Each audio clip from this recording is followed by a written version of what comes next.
Henley claimed he had fired in self-defence.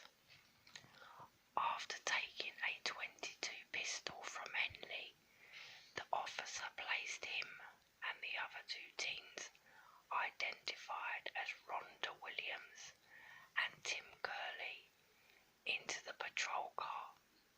He then entered the residence and found the body of a man, 6 feet tall and muscular. He'd been shot 6 times, bullets lodging in his chest, shoulder and head. The officer returned to the car and read Henley his Miranda rights. Then he summoned crime scene investigators and took the 3 teenagers in for questioning. At this point, it looked like a drink and drug-fueled homicide, an altercation between friends that had gone wrong. Detectives would soon learn that it was much more than that. They were about to be immersed in the biggest case of serial homicide in US history. The first indicator should have been the house itself, in particular the bedroom, with its plastic sheeting covering the floors and a sinister plywood board equipped with handcuffs, ropes and cords. Then there was the large hunting knife, the collection of dildos, the duct tape, rolls of plastic, glass tubes and petroleum jelly. If that wasn't enough, they found a coffin-shaped plywood box with air holes drilled in it and strands of human hair inside.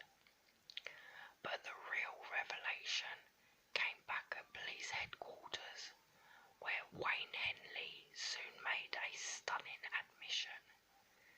He said that Dean Corll was a homosexual and a paedophile, and that over the last 3 years, he, Henley, along with another youth named David Brooks, had procured dozens of teenage boys for Corll.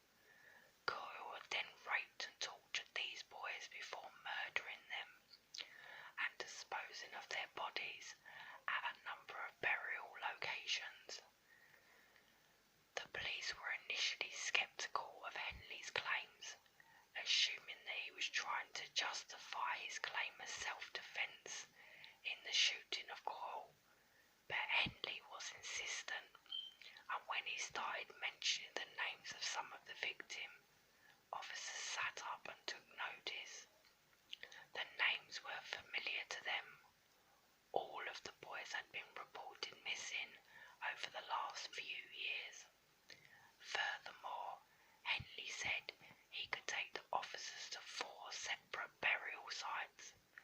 If the numbers Henley was quoting were accurate, it would make Dean Corll the worst mass murderer in American history. Dean Arnold Corll was born on December the 24th, 1939, in Fort Wayne, Indiana. His father, Arnold, was strict with his son, and his mother, Mary, tended to be very overprotective. The marriage was not a happy one, and in 1946 the couple divorced. A reconciliation in 1950 ended in divorce again 3 years later.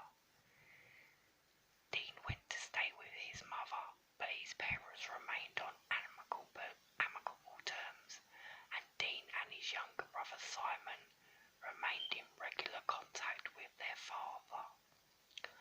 After the second divorce, Corll's mother married a travelling salesman by the name of Jake West, and the family moved to the small town of Vida in Texas. Not long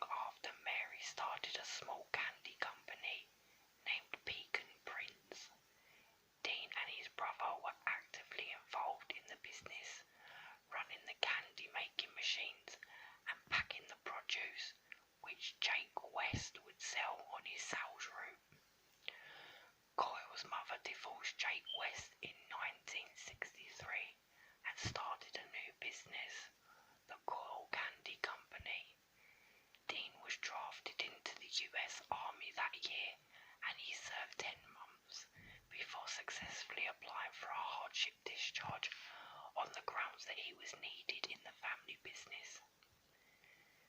In 1965, the Corll Candy Company relocated to new premises across the street from Helms Elementary School.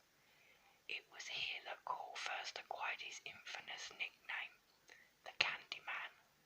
This was due to his habit of giving free candy to local children, particularly teenage boys.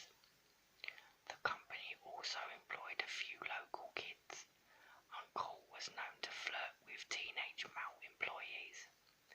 He even installed a pool table in a back room, which became a hangout for local youths. It was here that he first met 12-year-old David Brooks in 1967.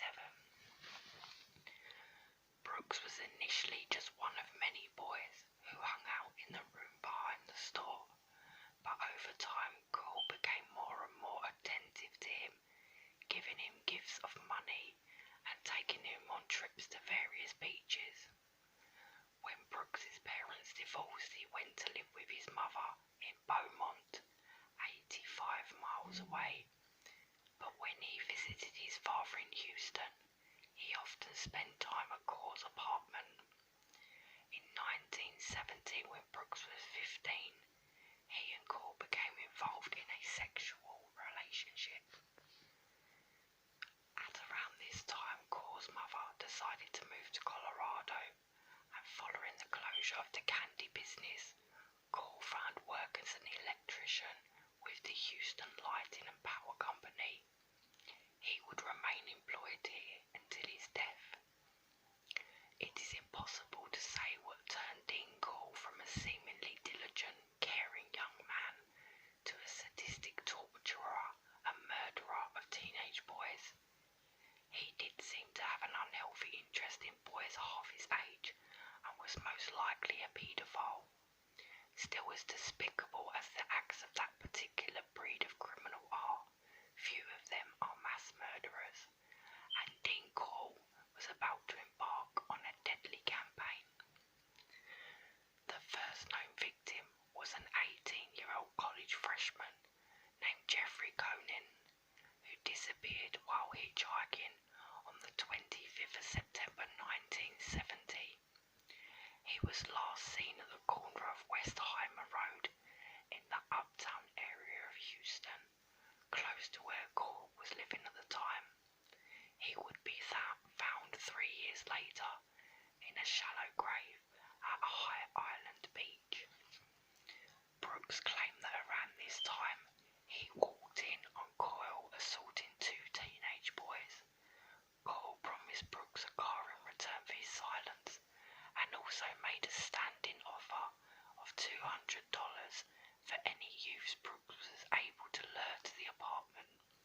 Brooks accepted both proposals, and he received a green Chevrolet Corvette, and soon after he procured 2 14-year-olds for Corll. The boys, who were called James Glass and Danny Yates, had been attending a religious rally in the Heights district of Houston when David Brooks approached them and asked if they wanted to hang out with him and drink some beer.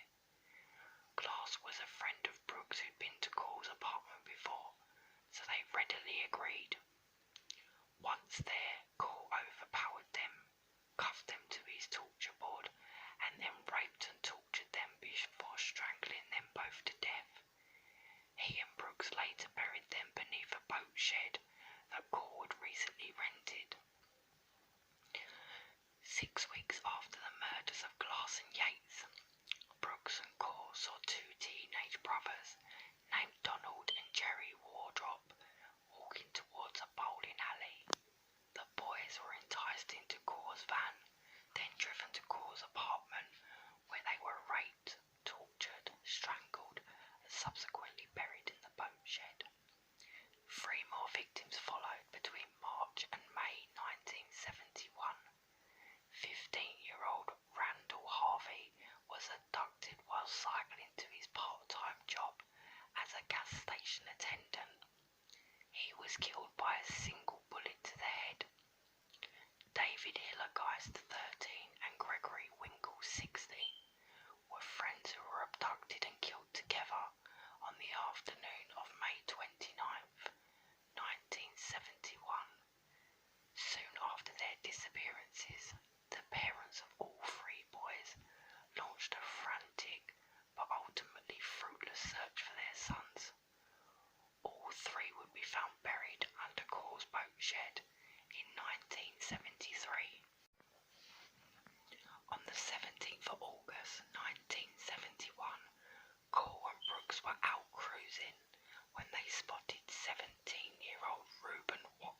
James Glass Hanley was a friend of David Brooks, and Brooks persuaded him to attend a party at Corll's new apartment, which was situated on San Felipe Street. Hanley accompanied the pair to Corll's home, where he was strangled and then buried in the boat shed. In September 1971, Corll moved again, this time to 915 Columbia Street. 2 more youths were murdered at this address, according to Brooks, although their identities remain unknown. The next teenager that Brooks procured for Corll was Elmer Wayne Henley. However, for some unexplained reason, but perhaps because he saw a kindred spirit, Corll decided not to kill Henley. Instead, he made Henley the same offer he'd made David, $200 for any boy he could lure to the apartment.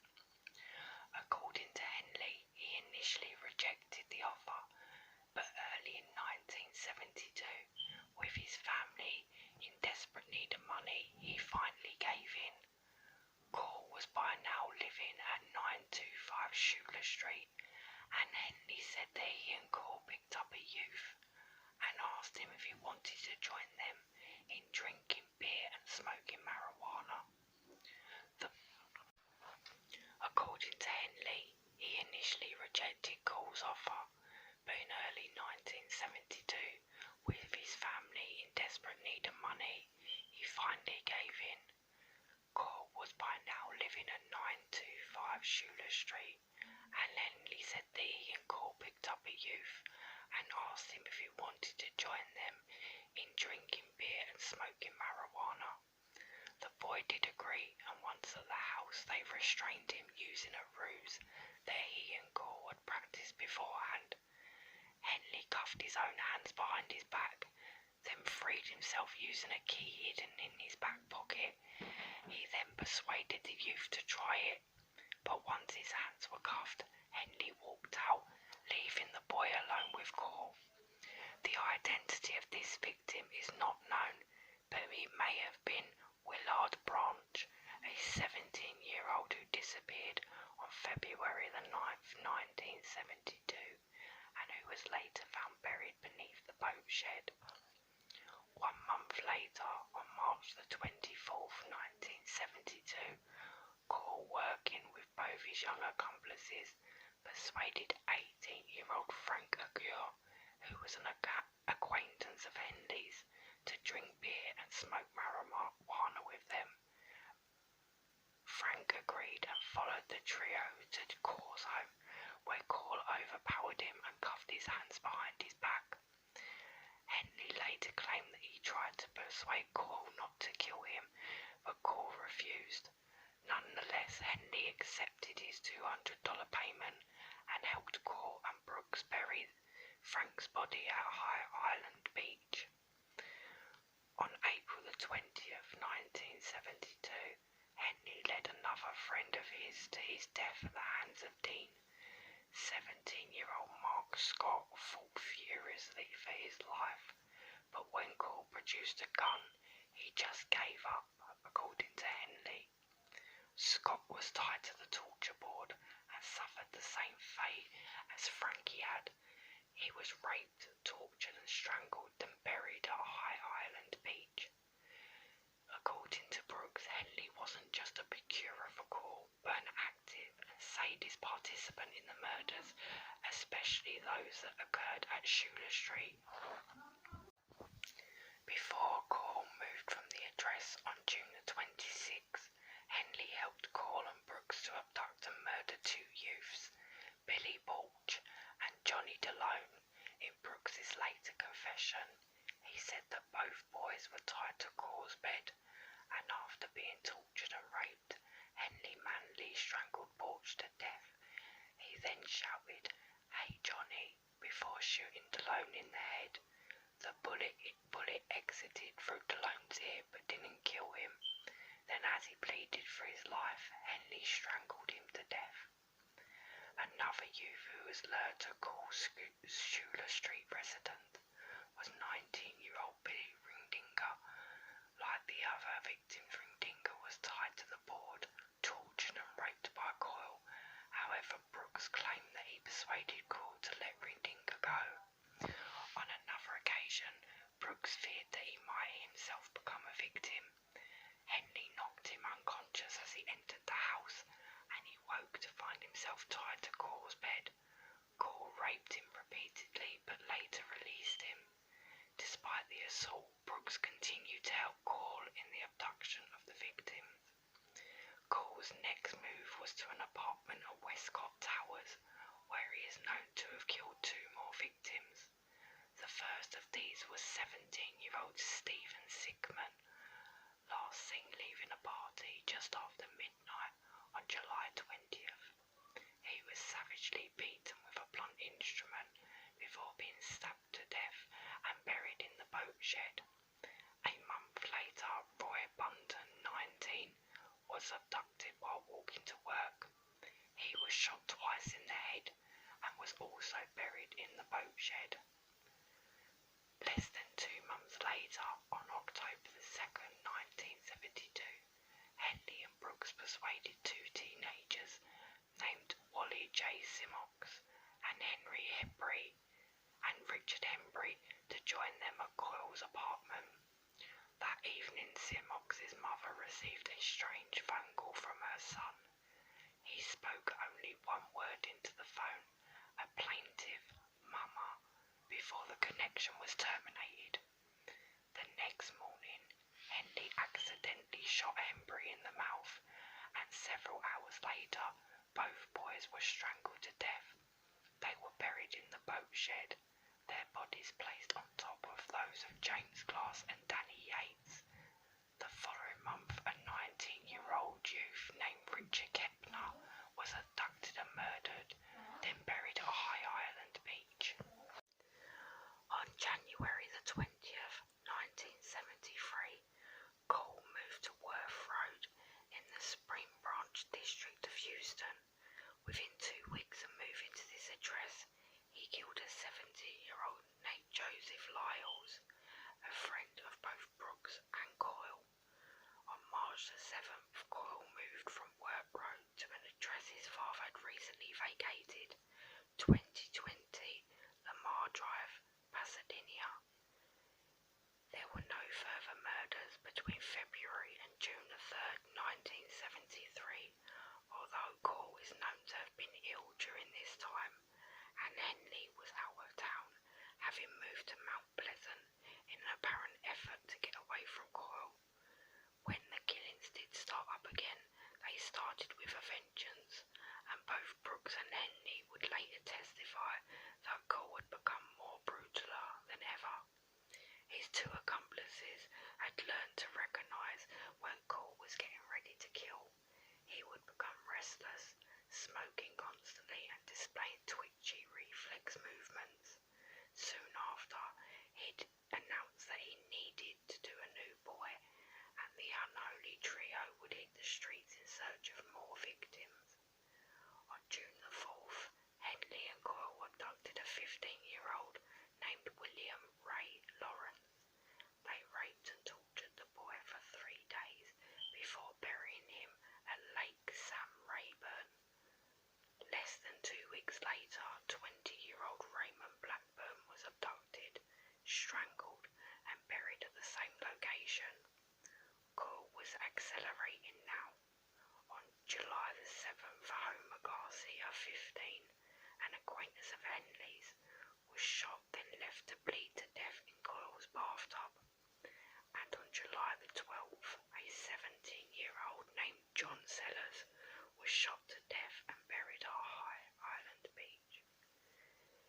In July 1973, Brooks married his pregnant fiancée, and Henley temporarily became Coyle's sole accomplice. 3 more teenagers would die between July 19th and July 25th.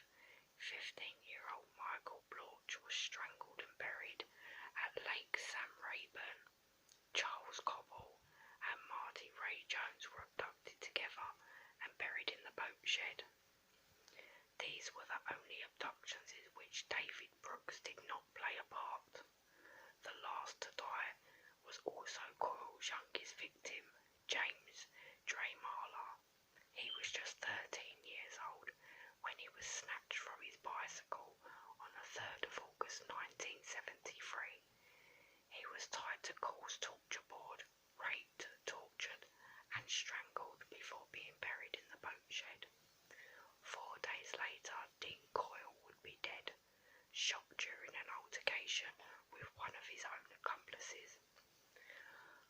the evening of August the 7th, 1973, Henley brought a 19-year-old named Timothy Curley to Hoyle's house in Pasadena, intending for him to be Coyle's next victim. The two drank beer and sniffed paint until around midnight when they went to buy something to eat. While they were out, Curley suggested picking up 15-year-old Rhonda Williams, a friend of both youths. Rhonda agreed to accompany them, but when they arrived, Corll was furious that Henley had brought a girl to the house. Eventually, Henley managed to calm Corll down, and he offered the teenagers beer and marijuana. The three began drinking, sniffing paint fumes and smoking pot, while Corll watched them intently. Eventually, they passed out. Henley woke lying on his stomach with Corll snapping handcuffs onto his wrists. His mouth had been taped shut and his ankles bound together. Curley and Williams lay beside Henley, securely bound and gagged. Curley had been stripped naked. Noticing that Henley was awake, Corll removed the gag from his mouth. He told Henley that he was going to kill all three of them after he'd raped and tortured Curley. He then started kicking Rhonda Williams in the chest, then dragged Henley into the kitchen and placed a gun to his stomach, threatening to shoot him. Henley managed to calm Corll down by promising to help torture and murder Williams and Curley. Corll then uncuffed Henley, and the two of them carried Curley and Williams to the bedroom and tied them to the torture bed. Corll instructed Henley to cut away Rhonda's clothes and rape her while he did likewise to Curley. He began torturing and assaulting Curley. Henley then asked Corll if he could take Rhonda into another room, and when Corll ignored him, Henley suddenly grabbed Corll's gun. "I can't go on any longer," Henley shouted. I won't have you kill all of my friends." "Kill me, Wayne," Corll said.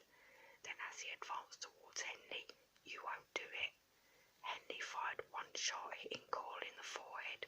Then as Corll lurched forward, he fired two more, striking Corll's left shoulder. Corll spun around and staggered backwards towards the door before Henley fired three more shots into his lower back and shoulder. Henley then released Curley and Williams, and after some discussion they called the police.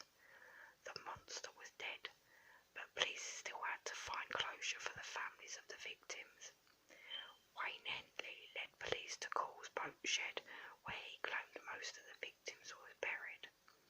As they began digging, they soon uncovered the body of a young blonde-haired boy, lying on his side wrapped in clear plastic and buried beneath a layer of lime. As the evaluations continued, some remains were found in varying stages of decomposition. Some victims had been shot, others strangled, the ligatures still wrapped tightly around their necks. All of the victims had been sodomized, and most bore clear evidence of sexual torture: pubic hairs plucked out, genitals chewed, objects inserted into their rectums, glass rods shoved into their penises and smashed. In many cases, rags had been inserted into the victim's mouth and secured with adhesive tape to muffle their screams. In some instances, Corll had castrated his live victims. Severed genitals were found inside a number of sealed plastic bags. On August 8, 1973, a total of 8 corpses were uncovered at the boat shed. That same day, David Brooks handed himself over to